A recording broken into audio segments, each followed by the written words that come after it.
lorsque l'imposante grille de la prison de Rikers Island, New York, s'ouvre, ce mardi 18 février, et que Chian aperçoit Tyrone dans l'encadrement, elle n'arrive pas à retenir ses larmes. C'est de la joie qui coule sur ses joues, car après 9 années de séparation, elle savoure le premier jour du reste de leur vie. Ces deux quadragénaires new-yorkais se sont rencontrés pour la première fois en 1999, dans leur collège du Bronx.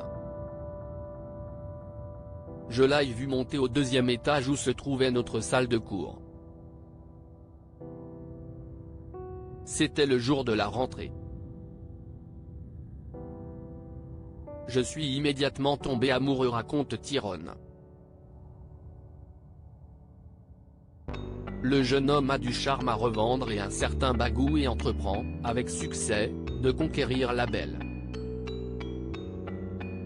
Mais quelques mois plus tard, leur amourette se termine d'un commun accord. Nous nous sommes promis de nous revoir quand nous aurions chacun vécu nos propres expériences, se souvient Chian. Hélas, la vie est ainsi faite qu'on en oublie les promesses de jeunesse. Et les années filent à toute vitesse. Tyrone est en prison pour un meurtre qu'il n'a pas commis. 12 ans plus tard que Chian tombe par hasard sur la page Facebook de la sœur de son amour de collège. Tyrone et Chian reprennent contact à distance. Au fil de leurs échanges, ils renouent leur complicité.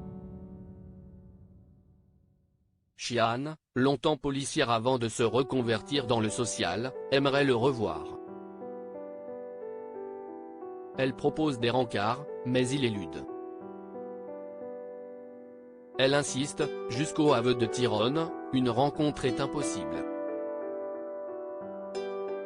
Et pour cause, il est en prison pour un meurtre qu'il n'a pas commis. Chian est sous le choc, comment un garçon sans histoire a-t-il pu se retrouver derrière les barreaux? Et après avoir étudié son dossier, l'ex-flic est convaincu qu'il est victime d'une injustice. Tu veux te battre pour ton innocence? Je me battrai avec toi, lui lance-t-elle, bravache. Femme de parole, Chian lui rend visite en prison à Rikers Island, surnommé le Rock. C'est la plus célèbre prison des États-Unis. Un centre pénitentiaire de 1700 km² où les petits délinquants côtoient les plus célèbres des prévenus, tel Harvey Weinstein, l'ancien producteur de cinéma déchu.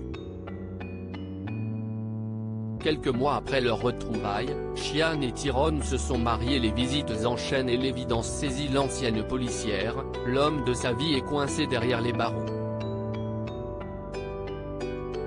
Quelques mois après leur retrouvaille, Chian et Tyrone se marient. Beaucoup de mes amis m'ont trouvé folle d'épouser un homme en prison.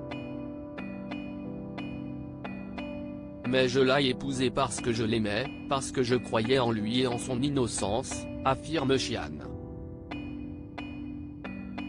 Pendant 9 ans, la mariée visitera son époux chaque semaine. J'allais le voir, mais on ne pouvait pas se toucher. Et quand je rentrais le soir chez moi, j'étais à nouveau seul. C'était dur, très dur, confie-t-elle aujourd'hui. À force de combat, Tyrone a été libéré sur parole le 18 février. Une parole dont Chian, elle, n'a jamais douté.